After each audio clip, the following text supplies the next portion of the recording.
So you're thinking about moving to Seattle, Washington, but before you do, I'm sure you're in research mode, trying to learn everything you can about the city, how to get around, traffic spots, light rail, where to hang out, where to eat. Well, that's exactly what we're going to cover in today's video. We're going to jump into my computer, I'm going to open up Google Maps and take you on a virtual tour of the city and show you everything about living in Seattle, playing in Seattle, eating, drinking, sleeping in Seattle that you need to know before you make your move here to the city.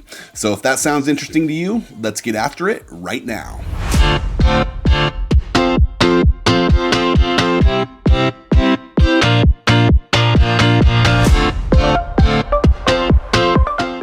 Hey, if this is your first time to the channel and you want to learn everything about living in Seattle, Washington, then subscribe down below and tap the bell for notifications so you can be the first to learn about the current market here in Seattle.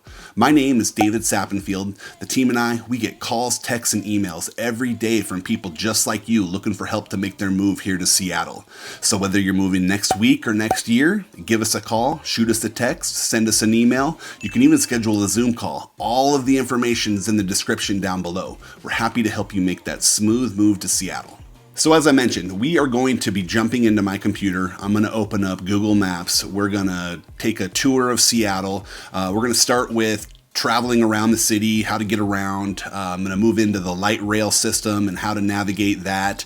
And then we'll jump into just kind of a broad tour of the city, the spots that you want to check out, restaurants, stuff like that. So if you're ready to go, let's get started. Okay, here we go. Buckle up. We're ready to get started. So what you're looking at here is sort of like a 30,000 foot view of the Puget Sound region. You'll see the city of Seattle right in the middle of the map here. The city limits have the red dots all along the border here. But one of the things you'll notice about the city of Seattle is it's flanked on each side, the east and west side, by two large bodies of water. On the west side, you have the Puget Sound, which feeds into the Pacific Ocean. And then on the the east side, you have Lake Washington, which is a massive lake. It starts down here in Renton in the south and goes all the way up to Kenmore at the top up north here. And then there's another big lake not too far from Lake Washington. That's Lake Sammamish. Both of these lakes are great for summer sports, water skiing, wakeboarding, fishing, swimming. Lake Sammamish is a little bit warmer, a few degrees warmer just because it's a smaller body of water, but both great lakes for summertime activities. So first thing I want to jump into and talk about with you here is getting around, commuting in the city of Seattle.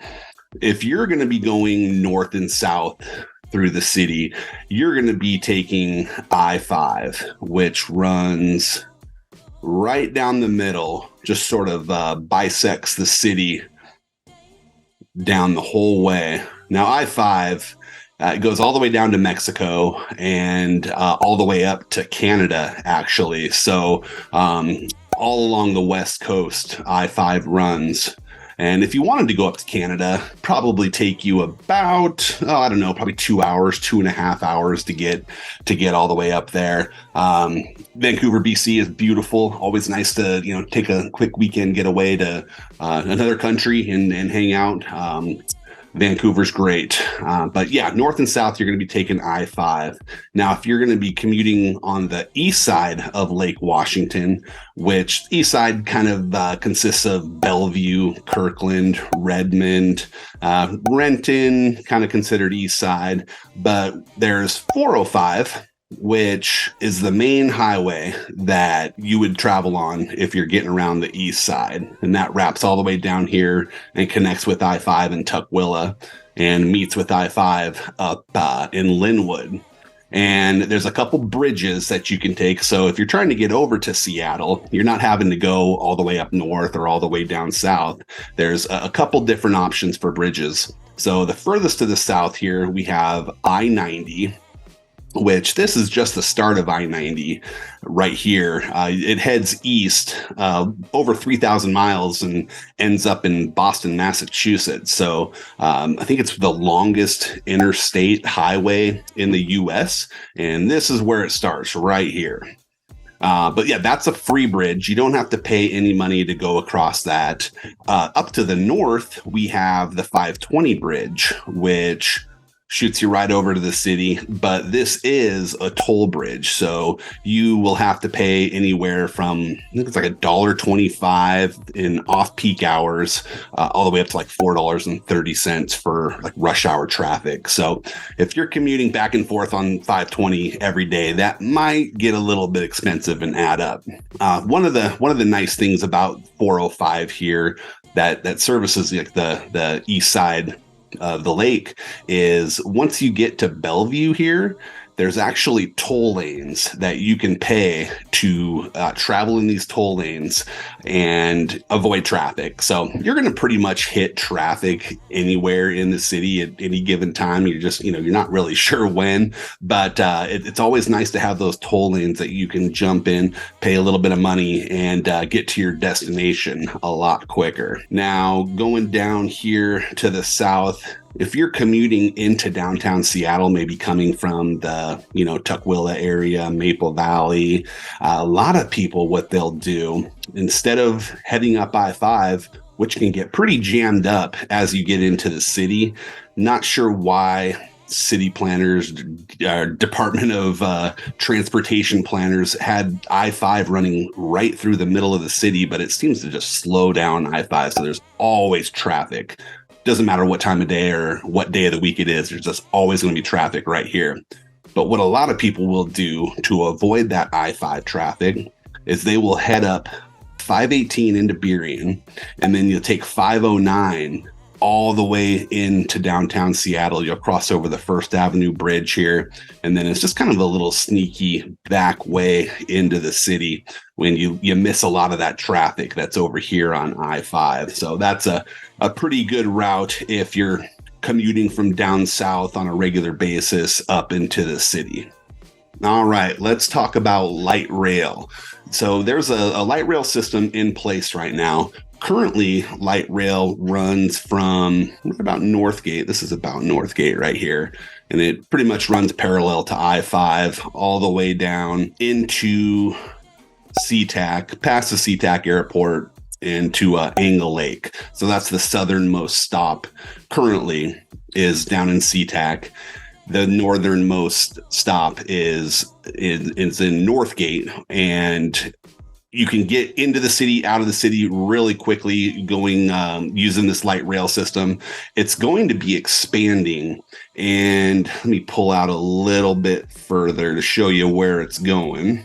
But eventually, by 2025 or so, it's going to head all the way up to Linwood, all the way down I-5 and into Federal Way.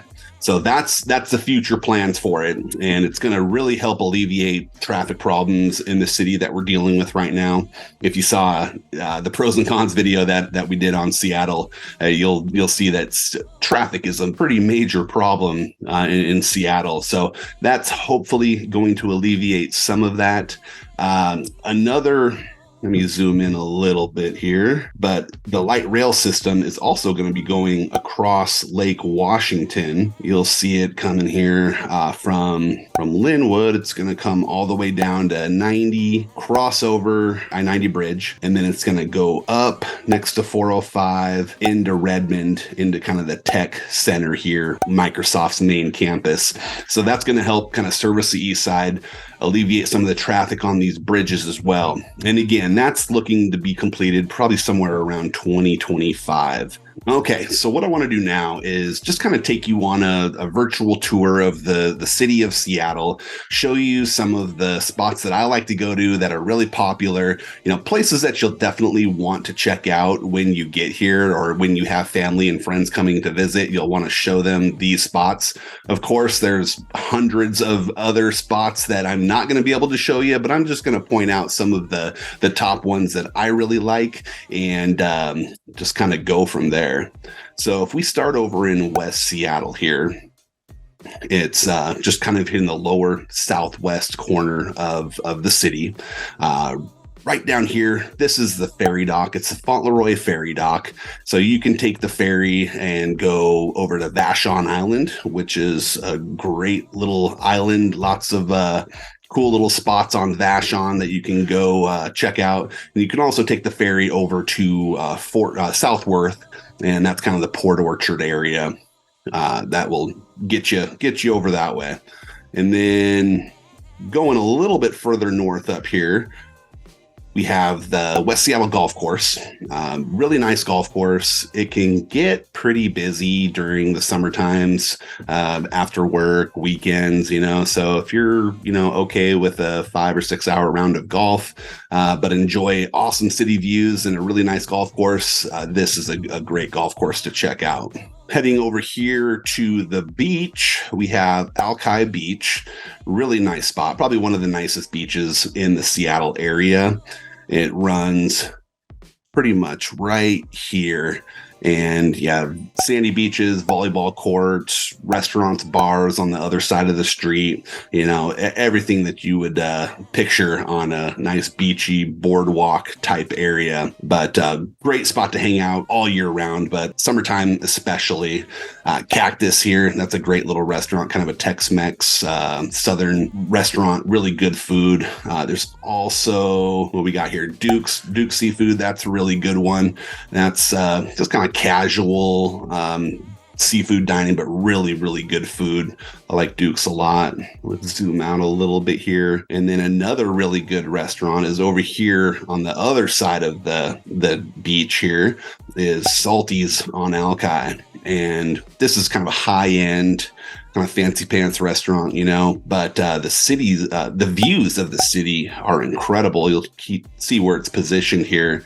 You look right over into downtown Seattle and the skyline, and just an incredible view of Seattle and great food. If we go down a little bit south here, you'll see the West Seattle Bridge. So coming from Seattle, this is probably the easiest way to get into West Seattle is the West Seattle Bridge. And that actually just opened up in 2022. It was closed for about 2 years. There was some cracks in the bridge that they determined were kind of compromising its structural integrity. So it was closed down for a couple years, which really hurt the real estate values over here in West Seattle. While other parts of the city were experiencing multiple offers, rapid growth, it was just going crazy.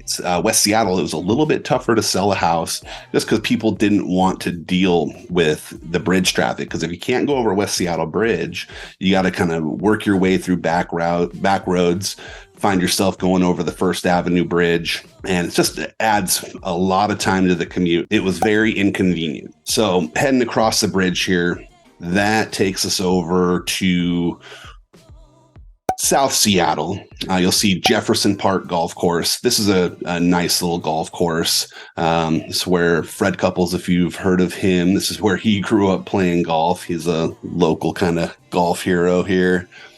And to the north of that, we have the the neighborhood of Sodo. So it's kind of like the stadium district of Seattle. It's called Sodo because, up until the year 2000, there was the Kingdome. So this is Sodo, south of the Dome. That's how it gets this name. But lots of great little bars and restaurants in this Sodo area. Krispy Kreme Donuts is great. If you've heard of them, they make a pretty good donut. Now, I'm going to let you in on a little secret here. If you're looking for the best donut in the Seattle area, so I'm going to get a little bit sidetracked here, but I want to show you Chuck's Donuts, which is in Renton. Let's get some directions here to Chuck's. So Chuck's Donut, take you about 25 minutes to get there, but I am not kidding you. It is the best donut that you can buy in Seattle. It's in Renton, but worth the drive. I promise you. The maple bars there are incredible. So anyways, getting back to where we were in this Sodo neighborhood, we have Showbox Sodo, which is kind of a concert venue. It's a smaller venue, kind of mid-level groups come there. Really, really good place to see a show. And as we move a little bit further north, this is the stadium district I was telling you about. So we have T-Mobile Park here where the Mariners play. Lots of good concerts actually here as well. Usually they have a couple every summer that are, really good, nice outdoor concerts. Hatback Grill across the street. This is a great place to go before a game, get some food, get some drinks. That's always a popular spot. And then just a little bit north of T-Mobile, we have Lumen Field, which is our football stadium where the Seahawks play. Lots of good concerts there actually as well. WAMU Theater is attached to that Lumen Field, so concerts in there. So lots of different concert venues in the city, but there's a couple good ones for these summer concerts that are really great outdoor venues, and this is in that stadium district I was telling you about. As we move a little bit further north here, you'll see this is the international district, kind of Chinatown right here in this area. If you're a fan of Asian cuisine, you're going to find lots of great restaurants in this area, in this section here. Moving a little bit further north, another little pro tip for you. If you like sandwiches like Philly's cheesesteak sandwiches, pastrami sandwiches, Pat's Delicatessen is probably the best place to go. Hands down, the best place to go. I haven't been anywhere else. I've never experienced a Philly in Philadelphia, but any of the other ones I've had, this is hands down the best you can get in the Seattle area. And then just west of that, we have Pioneer Square. This has lots of little shops, bars, restaurants, really a lot of kind of nightlife, nightclubs, bars, stuff like that. So that's what you find in this part of town here. Okay, let me zoom out a little bit. So as we head a little bit further north, we hit kind of the downtown waterfront section that is really popular for tourists to show up and check out. But the waterfront section runs from up here, the Olympic Sculpture Park, all the way down here. Sorry for the messy circle there, but this whole section here is the Seattle waterfront. You'll see lots of people coming and checking out all the little shops and restaurants that they have. This Ye Old Curiosity Shop. This is a great place to bring the family. Just a little novelty shop, just kind of a bunch of little trinkets, crazy stuff. You can spend hours in there, and just the stuff you see. They even have like a mummy from thousands of years ago, hundreds of years ago that is in there, and that always kind of creeped me out as a kid, but it's a pretty cool spot. And that's just kind of at the south end of the waterfront there. Here we have the Great Wheel. This is just kind of a giant Ferris wheel right out on the pier on the water. If you're spooked out by heights, I would caution that maybe you might not want to go on that because you're high up there, but the views of the city are incredible, and I would highly recommend it if you're okay with that type of thing. And then we have another ferry terminal down here. These ferries will take you to Bainbridge Island, Bremerton as well. Lots of people live over on Bainbridge and will commute into downtown Seattle, so that kind of puts them smack dab in the middle of things right there when they get off of the ferry. And then we have Seattle Aquarium, great place for family to check out. Right on the pier there. And then as we go up a little bit further from the water, probably the grossest part of Seattle is this right here. It's called the Gum Wall. So it's right by Pike Place Market, right down the street from it. And it's just this huge wall that people come and place their chewed gum on. You can kind of see the picture of it right here. It's disgusting, but kind of cool at the same time. So it's called the Gum Wall. Check it out. Kind of weird, kind of gross. But that's just south of the Pike Place Market. Sure, you've probably seen the Pike Place Market. Seems like any kind of major sporting event that gets televised here in Seattle, they're always showing the fish being thrown at the public market.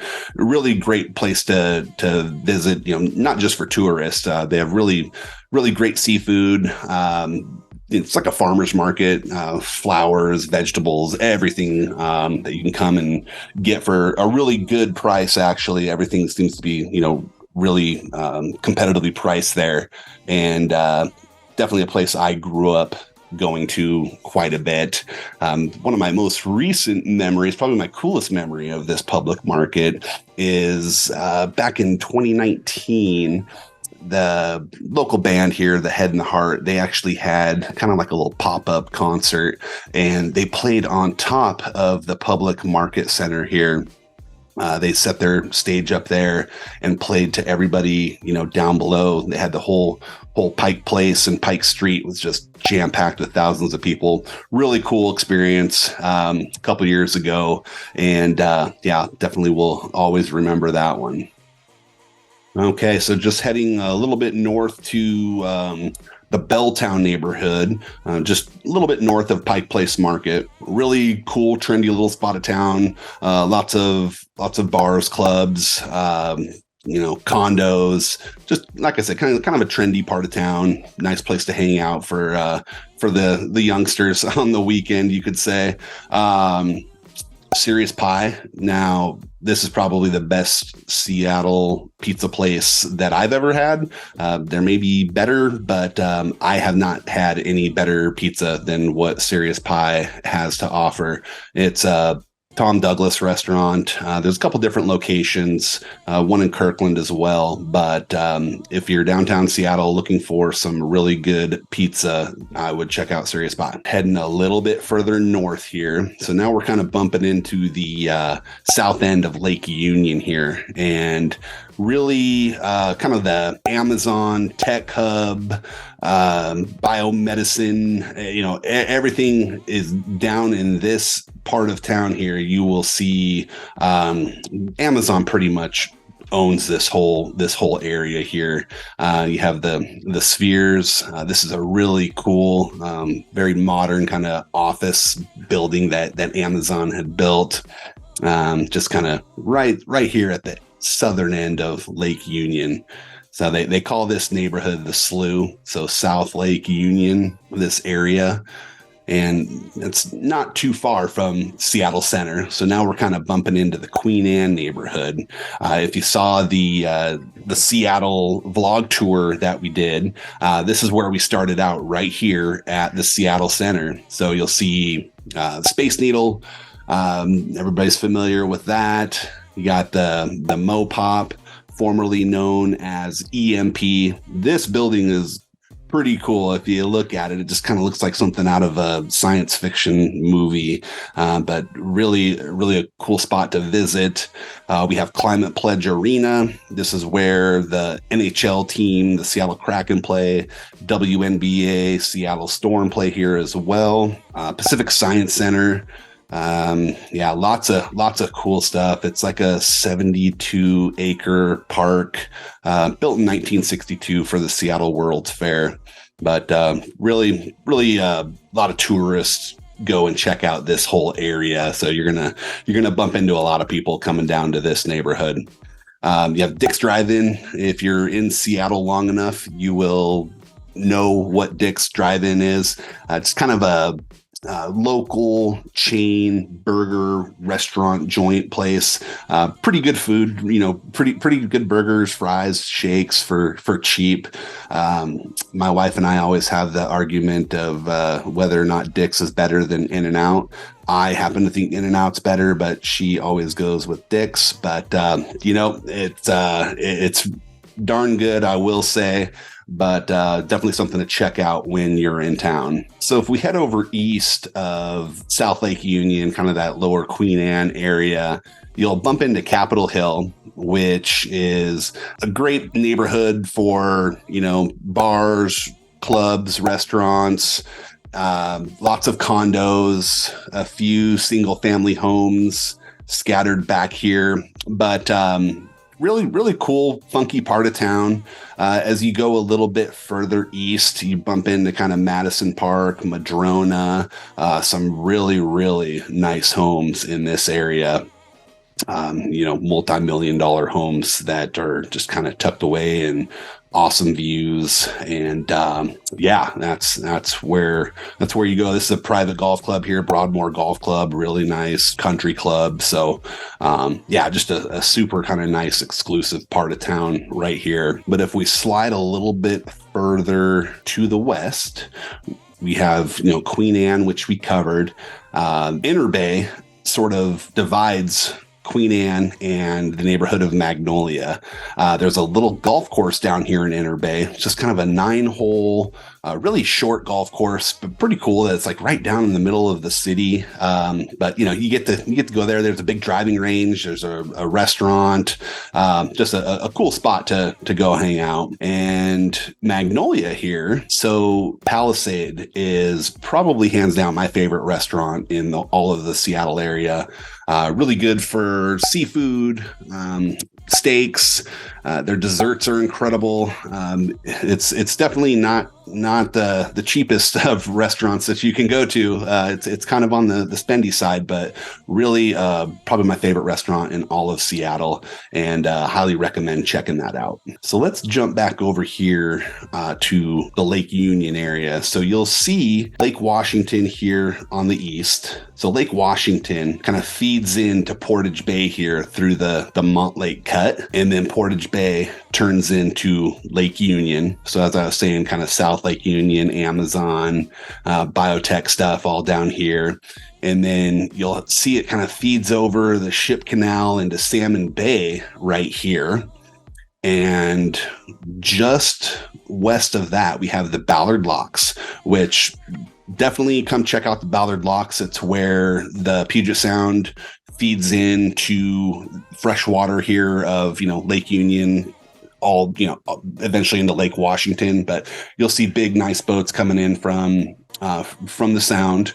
And there's also the Ballard Locks Fish Ladder, which is really cool. It's like an underwater viewing room where you can see the salmon coming in from the Puget Sound into freshwater, and you'll just see these just massive salmon, swimming right in front of you. It's kind of like watching the Discovery Channel there, and it's right there in front of you in real life. So definitely worth checking out the Ballard Locks and the Fish Ladder, and making sure you do that before you leave. And this brings us into the city of Ballard. So Ballard, in our Seattle vlog tour that we did, this is one of the neighborhoods that we visited.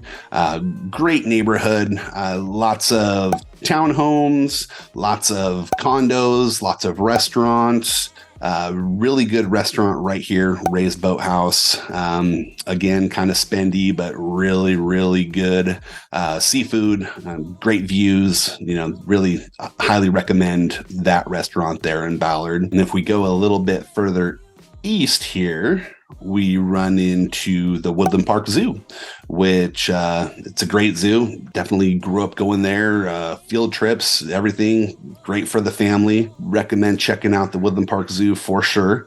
And it's just kind of at the south end of Green Lake here. Another one of the neighborhoods that we visited in the Seattle vlog. Green Lake is awesome. It has that 2.8 mile trail all around the lake there. You run, jog, bike, rollerblade. Really, really great during the summertime to spend it at the beach hanging out. Lots of restaurants there along the lake. Great part of town to check out.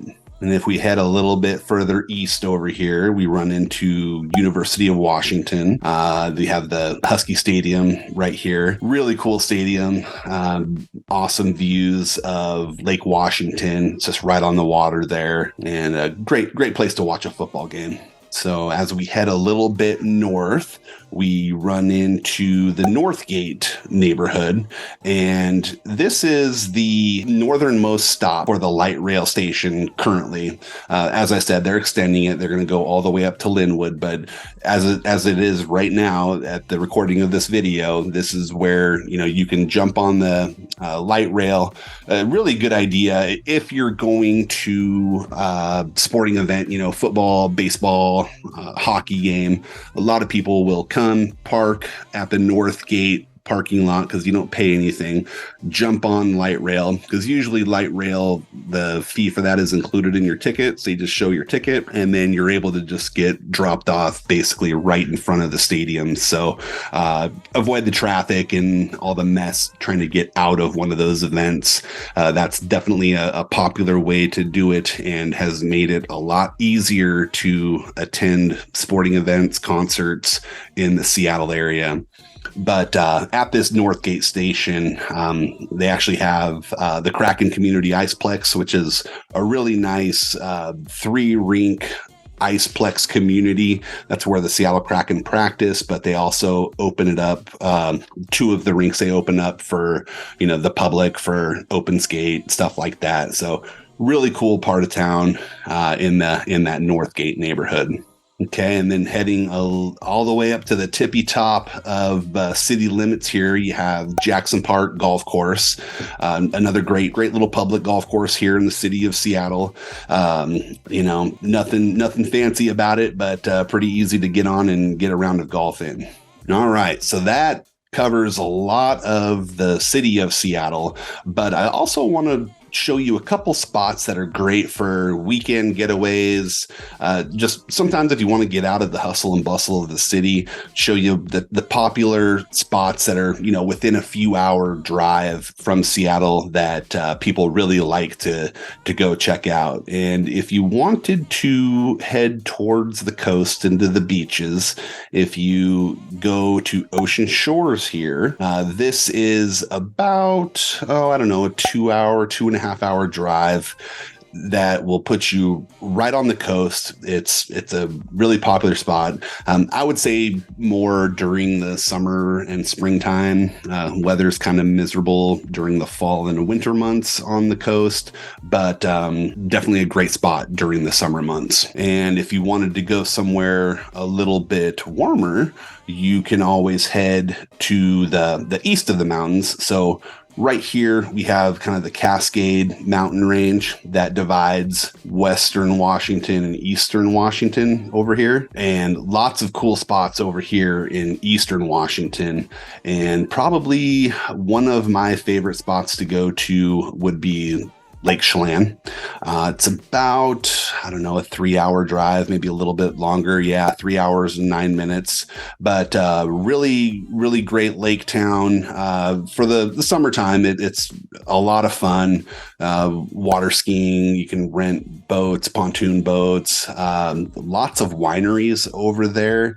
They're really starting to make a name for themselves for, on the wine scene. So lots of great places to go check out in Chelan.